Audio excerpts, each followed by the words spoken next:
Hola, ¿cómo están a todos y todas? Les mando un abrazo enorme, espero que todos se encuentren muy bien. Este es un video explicativo para estas clases. En este video voy a hacer una pequeña introducción a lo que es el concepto de función cuadrática y luego vamos a ver algunos elementos y algunas particularidades de la función cuadrática. Un poco ya hemos estado viendo lo que es el análisis funcional, conceptos de análisis funcional que se pueden aplicar a cualquier función o a cualquier gráfica que esté representada por una función. Y ahora vamos a adentrarnos un poco más a lo que es la función cuadrática. Bien, la expresión de la función cuadrática es esta que conocemos acá, alguna vez la hemos tratado o la hemos visto, y lo que vamos a ver es el concepto de función cuadrática abordado desde dos perspectivas, abordado desde dos ramas de la matemática. Por un lado, la vamos a observar como función, tal cual lo dice el título, y por el otro lado vamos a trabajar con esta expresión algebraica que representa una función cuadrática y vamos a aprender a manipularla, a reescribirla, a reinterpretarla y a analizar aspectos que nos deja ver esta expresión algebraica. Entonces, lo primero que vamos a ver es algunas características generales de la función cuadrática, tanto de su expresión como de su gráfica. Esto va a estar dentro de la parte de la introducción y luego vamos a ver características más específicas de lo que es la expresión algebraica. Entonces, esta expresión de la función cuadrática se denomina precisamente expresión algebraica polinómica de grado 2. Primero tenemos que ver qué es una expresión algebraica. Si bien por ahí ya han trabajado en todos estos años de secundaria con expresiones algebraicas, a lo mejor no le han dado el nombre y la definición específica de la misma. Una expresión algebraica es una combinación de letras, números y signos relacionados a través de las operaciones matemáticas u otros operadores, ¿sí? Entonces, no es nada más ni nada menos que la combinación de todo lo que conocemos como letras y números y de todas las operaciones que hemos aprendido a lo largo de todos estos años. Acá les he dejado varios ejemplos muy diversos de lo que son, de lo que pueden llegar a ser las expresiones algebraicas. En este caso, por ejemplo, tenemos números racionales y tenemos una igualdad. No necesariamente siempre vamos a tener una igualdad. En este caso también tenemos expresiones racionales, potencias, raíces y no tenemos una igualdad, por ejemplo. En este caso tampoco tenemos una igualdad y sin embargo sigue siendo una combinación de letras y números y operaciones. Luego acá tenemos una expresión fraccionaria donde tenemos también expresiones algebraicas arriba y abajo de la raya fraccionaria. Y acá les dejo, bueno, cómo se denomina cada parte de una expresión algebraica. Los términos son los que están separados por más y menos, como la separación de términos que hemos hecho, por ejemplo, para la resolución de cálculos combinados. Luego tenemos lo que se llama la parte literal, que es la parte que tiene letra, y lo que acompaña a la parte literal, como en este caso, que el 2 está acompañando al 5 a la quinta, se llama coeficiente o parámetro, ¿sí? Entonces, bueno, tenemos términos, coeficientes y parte literal. Bien, tenemos lo que es la primera parte de este nombre tan raro que recibe la función cuadrática. Luego dice expresión polinómica. ¿A qué se referencia el término polinómica? Bien, dentro de todo este conjunto de expresiones algebraicas posibles, de todas estas combinaciones infinitas que nos podemos encontrar, en la matemática empezamos a limpiar un poco, a organizar un poco todo este merequetengue de expresiones algebraicas y la vamos a empezar a clasificar según algunas condiciones que le vayamos poniendo. Una de esas famosas clasificaciones de las expresiones algebraicas es la clasificación de expresiones polinómicas. En vez de tener todo este merequetengue de cosas, nos quedamos con algunas un poco más particulares, un poco más bonitas, más amigables. Las expresiones polinómicas son expresiones algebraicas, donde la parte literal solo puede tener exponentes naturales, es decir, 1, 2, 3. Ejemplos. Aquí, ejemplos, 5x a la séptima más 3x cuadrado menos 6. Fíjense que ahí no tenemos ningún exponente fraccionario. Y me faltó agregar por ahí también acá que no podemos tener este tipo de expresiones fraccionarias, ¿sí? Entonces nos quedamos solo con expresiones de este tipo, donde los exponentes son números naturales, ¿sí? Podemos tener como coeficientes, ¿sí? Como cosas que acompañan a la parte literal, cualquier tipo de número real. Podemos tener números irracionales, como el caso de pi, números racionales como el caso de 4,5, de 1/3. Cualquier tipo de número pueden ser nuestros coeficientes. Lo importante es que como exponente solo tengamos números naturales.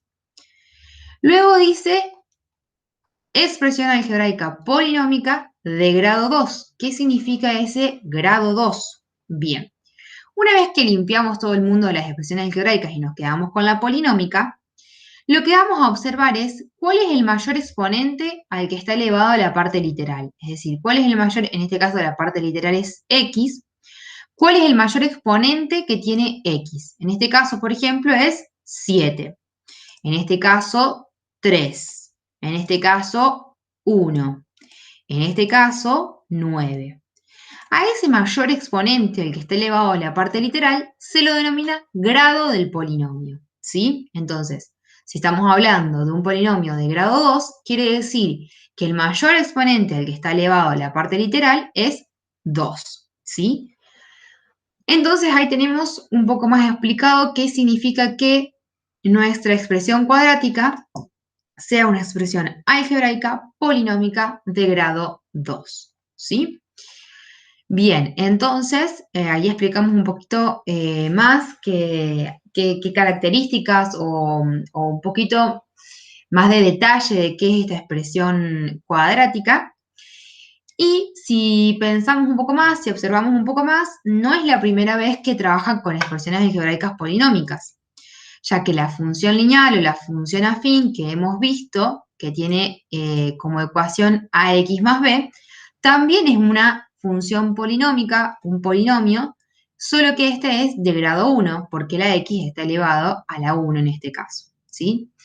Entonces, hay veces que ya han trabajado con algunos conceptos de matemática, solo que no era el momento de ponerle este nombre tan específico con todo este peso de definición que le estamos poniendo ahora, ¿sí? Bueno, eso con respecto un poco a la parte algebraica, a la parte de la ecuación de la función, ¿sí? Luego tenemos que esta expresión de grado 2, polinómica de grado 2, gráficamente representa una curva llamada parábola, ¿sí? Esta parábola, que ya la deben haber visto en otras ocasiones, tiene ciertas partes, ciertos aspectos que podemos observar y que van teniendo un nombre específico. Nosotros vimos la definición de funciones pares e impares y podemos observar que la función cuadrática es una función par, ¿sí? Cuando yo tengo una función, cuando estoy enfrente de una función par, siempre voy a tener un eje de simetría, por lo cual pasa como el espejo ese del que habíamos hablado en algún momento, ¿sí? Bien, también tenemos un punto que en el caso de las funciones cuadráticas se denomina vértice. Este vértice, dependiendo la posición de la parábola, puede ser, en este caso, por ejemplo, es un mínimo absoluto, o puede ser un máximo absoluto en el caso de que la parábola esté hacia abajo, con las ramas hacia abajo, ¿sí?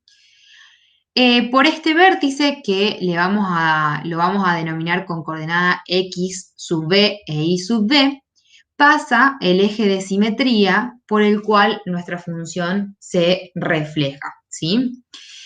Este eje de simetría pasa por el vértice y está en forma vertical, perpendicular al eje x, paralelo al eje y, ¿sí? Como en este caso, este es el eje de simetría. Y luego tenemos los puntos que ya conocemos, que son las intersecciones con el eje X, en este caso raíces, tenemos dos raíces. Y luego también la intersección con el eje Y, que la llamamos ordenada al origen, ¿sí? Entonces, lo más nuevo de esta parte gráfica es este eje de simetría y este punto que lo llamamos vértice de la parábola, ¿sí? Acá tenemos algunos ejemplos más y en este caso, este ejemplo bien con números, donde podemos ver que el vértice está en el punto 2 menos 9. El eje de simetría, por lo tanto, pasa en x igual a 2, porque usamos la coordenada x del vértice. Luego tenemos las raíces en menos 1 y en 5. Y por último, la ordenada al origen en el punto 0, punto y coma, menos 5. ¿Sí? No es no es que haya aportado muchísima más información de la que ustedes ya tenían, pero estos nombres que vamos utilizando más precisamente para la función cuadrática, está bueno saberlos, está bueno tenerlos, porque por ahí vamos a hablar de vértice y es necesario que tenga una buena definición o por lo menos se haya visto bien y no solamente de nombre por arriba, ¿sí? Bien. Acá terminamos con la parte introductoria de la función cuadrática, ya hemos hablado de lo que es la expresión, vimos cómo es su representación gráfica, ahora ya vamos a trabajar un poquito más la función cuadrática. Lo primero que vamos a observar son los parámetros de la función cuadrática, ¿sí? Estos coeficientes de la función cuadrática. ¿Por qué? La idea es que nunca más usemos la tabla para poder graficar una función. Ahora, si no usamos la tabla, tenemos que armarnos de otra herramienta para poder graficar la función, ¿sí? Estas herramientas nuevas que vamos a utilizar son la observación de los parámetros, ver qué nos indica cada parámetro de esta función, qué información me aporta de la gráfica de esta función para poder utilizar eso como herramienta para graficar y no la tabla que utilizamos en algún momento, ¿sí? Entonces, estos parámetros me van indicando ciertas variaciones en la gráfica de la parábola y lo que vamos a ir observando es el signo de ambos y el valor absoluto de alguno de los parámetros, ¿sí? Vamos a ir viendo cada información que nos da el parámetro A, el parámetro B y el parámetro C y luego vamos a continuar. Bien, el parámetro A nos indica dos cosas, ¿sí? La primera y la mayor visiblemente es la orientación de las ramas de la parábola, ¿sí? Podemos obtener una parábola con ramas hacia arriba, como es el caso de este que está a la izquierda, o parábola con ramas hacia abajo, como es el caso del gráfico de la derecha, ¿sí? Si el coeficiente A, si el parámetro A es positivo, la parábola tiene las ramas hacia abajo. Y si el coeficiente A es negativo, la rama de las parábolas es hacia abajo, ¿sí? Entonces, lo primero que vamos a observar es, según el signo de A, positivo o negativo, las ramas van a ser o hacia arriba o hacia abajo. A esto también se le llama cóncava hacia arriba o cóncava hacia abajo, o también se le llama la orientación de las ramas, ¿sí? Pueden encontrarlo con varios términos. Lo que ustedes tienen que saber es qué pasa cuando A es positivo y qué pasa cuando A es negativo, ¿sí? Eso es lo más importante. Luego también lo que me brinda, la información que me brinda el parámetro A, es el grado de apertura de las ramas, ¿sí? Es cuán abiertas van a estar esas ramas de la parábola, ¿sí? Y esto se divide en dos casos, ¿sí? Cuando A está entre menos 1 y 1, es decir, su valor absoluto es menor que 1, las ramas se van a abrir más, ¿sí? Se van a dilatar más, ¿sí? Cuando el valor de A está por arriba de 1 o por abajo de menos 1, las ramas se van a ir cerrando, ¿sí?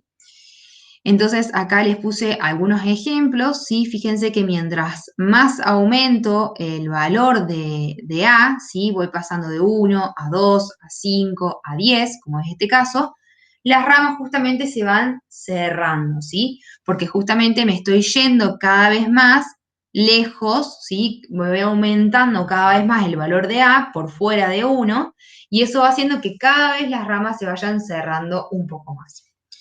Por el contrario sucede si yo me voy alejando, ¿sí? Me voy acercando al 0. Vamos a ver el siguiente ejemplo. Fíjense, cada vez se abren más las ramas. El primer caso es cuando A es igual a 1, luego tengo 0,5, 0,8, 0,1, ¿sí? Cada vez se va abriendo un poco más la rama de la parábola, ¿sí? Cuando cada vez me acerco al 0, cada vez se abren más las ramas de la parábola, ¿sí? Entonces, de alguna forma, el parámetro A es como un parámetro muy fuerte, ¿sí? Porque es muy distinto tener las ramas hacia arriba o hacia abajo, y es muy distinto tener una parábola que se cierra y a una parábola que está hiperabierta, ¿sí? Es como que de las observaciones más rápidas que podemos hacer sobre los parámetros y sobre la gráfica de una parábola, ¿sí? Bien. Entonces, eso por un lado con el parámetro A. Luego tenemos el parámetro C, que es la ordenada al origen, es decir, la intersección con el eje Y. Igual que pasaba con la función lineal, que se acuerdan que cuando teníamos la función lineal acá, A la llamábamos pendiente y B era la ordenada al origen, ¿sí? Bueno, lo mismo sucede con C en el caso de la función cuadrática, ¿sí? Fíjense que este valor que queda solito, que se le llama coeficiente independiente, es el que me indica el corte con el eje Y, ¿sí? Y luego el coeficiente B se observa en relación al parámetro A, ¿sí? Es decir, ¿de qué manera se observa? Teniendo en cuenta los signos. Si A y B tienen el mismo signo, la parábola se desplaza hacia la izquierda. Y si A y B tienen distintos signos, la parábola se desplaza hacia la derecha, ¿sí? Todo esto lo van a poder reforzar y lo van a poder ir siguiendo también con el libro y con el apunte que yo ya les había subido en el aula virtual, ¿sí? Ahí van a tener más gráficos, más imágenes, más explicaciones también. Bueno, a continuación les dejo este link que es un simulador que está muy bueno. A ver si podemos ir. ¿Por qué no me deja ir al link? Bueno, ustedes van a ver si lo pongo control C, control V acá.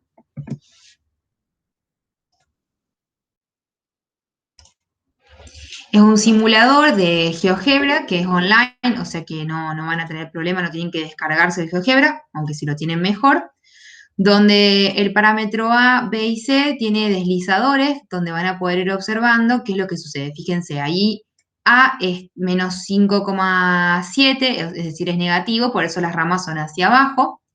Luego, si paso a positivo, las ramas son hacia arriba. Fíjense que cuando el valor de A es